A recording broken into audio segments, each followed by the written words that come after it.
Nós somos 12. Vocês são 9. Isso é uma pena, cara. Você precisaria de mais 3.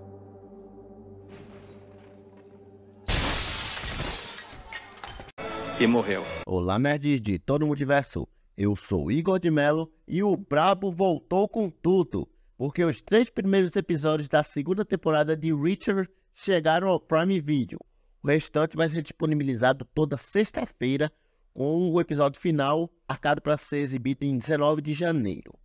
Então, no vídeo de hoje, vamos recapitular os principais mistérios e revelações dessa leva de episódios e o que esperar do que virá a seguir. Mas uma coisa é claro, vamos ter muita porradaria da boa, porque é isso que o povo, e eu me incluo, quer ver. Para quem não sabe, a série Reacher é uma adaptação dos populares romances de Lee Child, centrado no herói homônimo Jack Reacher, que é um ex-investigador militar que agora se dedica a investigar diversos casos fora das restrições militares. E antes mesmo da estreia da segunda temporada, a série já foi renovada para uma terceira, e ainda bem. E a primeira temporada foi baseada no romance inaugural Killing Floor, no Brasil, Dinheiro Sujo. E a série tem como objetivo permanecer fiel aos livros que são baseados. E isso inclui a mudança de coadjuvantes para cada temporada. Ou seja, poucos personagens fora o Reacher vão retornar em cada temporada, já que em cada uma vai se passar em um lugar diferente dos Estados Unidos. Então, tipo, a gente shippa ele com uma pessoa e depois ele vai embora e já era. Eu achava que ele combinava bastante com aquela loirinha policial na primeira temporada, mas não foi. Só que não é descartada a possibilidade de alguns personagens retornarem em temporadas futuras de Reacher. Claro que isso vai depender da justificativa dentro da trama. Assim como eles podem explorar a introdução de spin-offs de determinados personagens que vão se tornando favoritos dos fãs ao longo da série. Isso vai proporcionar uma oportunidade para expandir o mundo e explorar diferentes aspectos desse universo, o que é bem legal. E a segunda temporada vai adaptar o 11º livro de Child, que foi lançado em 2007 e é intitulado Bad Luck and Trouble, no Brasil, Má Sorte e Problemas. E a trama se desenrola quando Reacher recebe uma mensagem codificada informando sobre o brutal assassinato de um membro da Unidade de Investigações Especiais, que morreu em circunstâncias misteriosas. Então, ele se une a outros ex-membros da unidade, formando uma equipe para investigar esse assassinato e desvendar a conspiração por trás dele. Nos minutos iniciais do primeiro episódio, nós vemos uma cena bem pesada, que é a morte brutal de Kevin Franz. Ele é lançado de um helicóptero. E essa morte violenta serve como um catalisador para o desenvolvimento subsequente da narrativa desse novo ano. À medida que a história se desenrola, a trama vai se aprofundando nas relações entre Reacher e os investigadores especiais, bem como explora mais da sua vida após o serviço militar. E aí depois corta para onde o nosso protagonista está agora.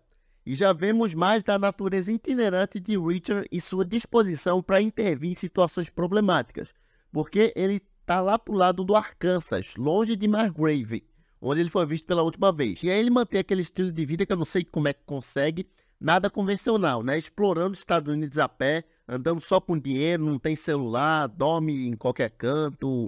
A gente fica bem num hotelzinho. Reacher, quando alguém te oferece uma suíte de cortesia, você aceita. Eu peço pra mandarem um banco de praça pra você dormir. Vai se sentir em casa. Coisa interessante, foi revelado que já se passaram 2 anos desde os eventos da primeira temporada. E bom, ele intervém quando uma mãe e seu filho são vítimas de um ladrão de carros, que obriga a mulher a sacar dinheiro. Então ele percebe e utiliza suas habilidades e lida facilmente com o culpado. O bandido nem vê o trem que chegou para atropelar ele, literalmente.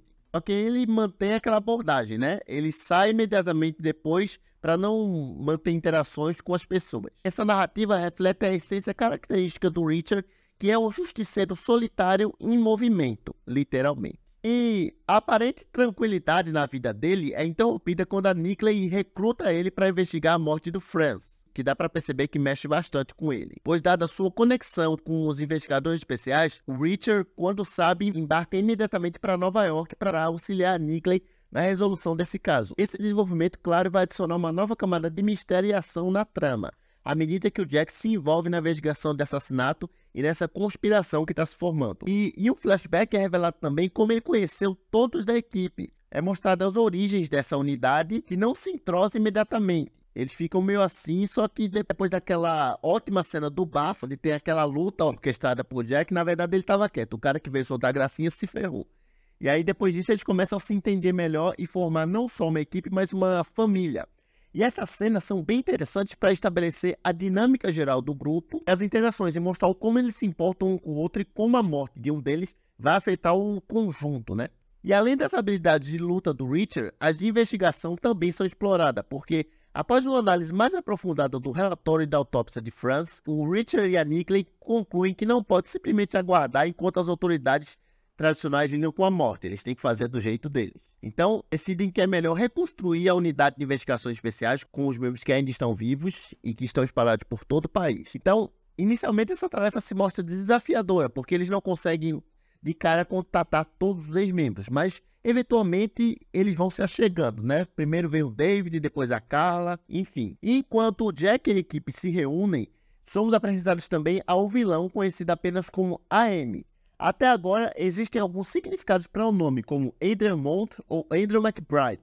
É seguro dizer que ele é a pessoa referida na lista encriptada que o Franz tinha naquele pendrive. O AM é bem habilidoso e é um comprador de armas terroristas, então ele com certeza vai ser o vilão ou um dos vilões desse novo ano. E a busca de Jack e sua equipe pela verdade levam eles para Atlantic City, onde o Orozco e Chances estão empregados. Inicialmente, eles acreditam que o desaparecimento dos colegas e a morte de Franz está relacionado a um caso de contrabando de cassino. Só que logo eles descobrem que estão equivocados. E o tempo que eles passam em Atlantic City é marcado por intensidade tanto profissional quanto pessoal. Porque durante essa fase da investigação, o Reacher e a Dixon finalmente permitem que uma atração mútua floresça, tornando eles intimamente ligados, mesmo depois de eles terem negado anteriormente essa conexão. E no final do segundo episódio, a equipe recebe uma notícia devastadora, porque os corpos de Orozco e Chances foram encontrados no norte do estado de Nova York, da mesma maneira brutal que o de Franz. Então, essa reviravolta acrescenta um elemento mais trágico à trama, porque não foi só um que morreu, agora são 3. Então isso aumenta a complexidade emocional da narrativa. Depois é revelado que antes de sua morte, o Franz nunca perdeu a fé em seu grande ídolo, que é o Jack Reacher. Porque é revelado que foi o Langston, né? Interpretado pelo Robert Patrick. Sim, o Robert Patrick lá do Exterminador do Futuro é o mesmo ator, e o pai do pacificador. E é revelado que é ele que está envolvido com isso tudo. E antes dele matar o Franz, é interessante que ele vira para ele e diz que... Eu tô aqui pensando em tudo que o gigante vai fazer com você. Isso é verdade. O que esse cara fez é pedir pra morrer, porque o Richard tá com sangue nos olhos. E é claro que isso já dá um gostinho pro público aqui de tipo, caramba, quando o Richard pegar esse cara, ele tá ferrado. Eu acho legal que eles já estão provocando essa tensão. E esse desenvolvimento de Langston como um antagonista cruel promete intensificar ainda mais esses conflitos e contribuir para a complexidade emocional da história até o ponto que o Richard vai pegar ele e, bom, já sabemos o que ele vai fazer, né? E aí tem um subordinado de Langston que tem seguido Nickley e Jack desde a reunião deles em Nova York. Isso a gente já tinha notado. E tudo vem à tona em Atlantic City, quando ele e Dixon são emboscados pelos culpados. E eles conseguem lidar facilmente com os bandidos durante o confronto. Mas ao matar eles, ficam sem qualquer informação sobre quem são e por que estão sendo seguidos. No entanto, a sorte deles muda quando Dixon encontra um pedaço de papel que conecta a nova era e aos homens misteriosos. E essa reviravolta na trama oferece uma pista crucial para os protagonistas, fornecendo uma nova direção para essa investigação. E a conexão com essa nova era adiciona uma camada intrigante à narrativa, sugerindo que essa conspiração é mais ampla e há mais motivos ocultos por trás dos eventos que estão acontecendo. E além do homem de Langston, o Jack e a Nickley foram seguidos por Gaetano Russo, desde o momento que se reuniram em Nova York. E Jack anteriormente o confrontou por segui-lo sem saber que ele na verdade é um membro do Departamento de Polícia de Nova York.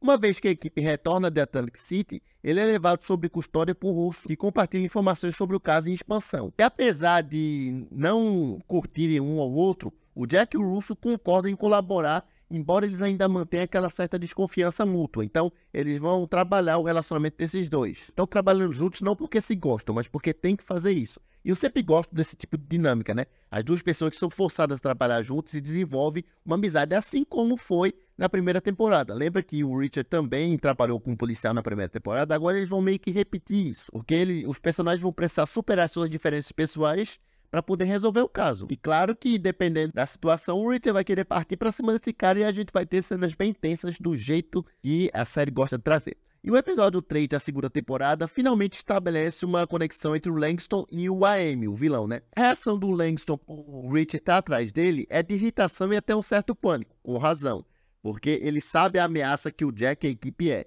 Mas só que o AM ele permanece calmo e recolhido, tipo de boa na lagoa, sugerindo uma familiaridade com esse tipo de coisa. Então, ele já enfrentou esse tipo de situação várias vezes antes. Isso provavelmente vai ser revelado ainda. Só que o que exatamente eles estão tramando ainda é um mistério. Eles, considerando a viagem planejada de AM para Nova York, é seguro dizer que tudo que está acontecendo vai ser lá na cidade. Bom, apesar dos avisos de Gaetano sobre os perigos da operação após a emboscada, o Reacher e sua equipe decidem realizar uma missão furtiva para se infiltrar no quartel-general da Nova Era. Isso marca a primeira vez nessa segunda temporada que é mostrado eles trabalhando juntos como uma equipe e mostrando a habilidade de cada um. E depois temos aquela cena onde, antes de deixar o prédio, o Reacher vê uma foto da Nova Era e revela que o Swan faz parte da organização. Isso promete ser um momento de virada na trama, porque o Jack vai agora tentar descobrir a conexão de Swan com a Nova Era. Enquanto isso, a sincronia e as habilidades individuais da equipe vão ser trabalhadas,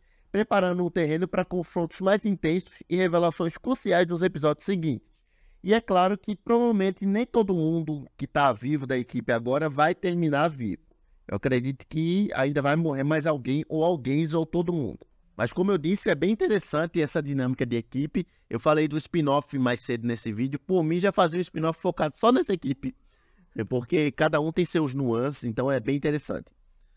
Então, assim, a série prova que o Reacher, ele não só trabalha bem sozinho, mas também em equipe. Então é fato que a coisa vai pegar fogo nos próximos episódios. E eu espero ver mais porradaria, revelações e, claro, mais cenas dessa equipe, porque, como eu disse, eles trabalham muito bem juntos. Mas agora eu quero saber de vocês, o que acharam dos 3 episódios de Reacher até aqui e quais são suas expectativas para o futuro? A Prime Video continua acertando na série ou não? Me diz aí nos comentários. E eu vou ficando por aqui, mas enquanto isso, está aparecendo outros vídeos antigos do canal para você dar uma olhada e ficar atento do conteúdo aqui do Projeção Nerd. Então é isso, até o próximo vídeo. Valeu!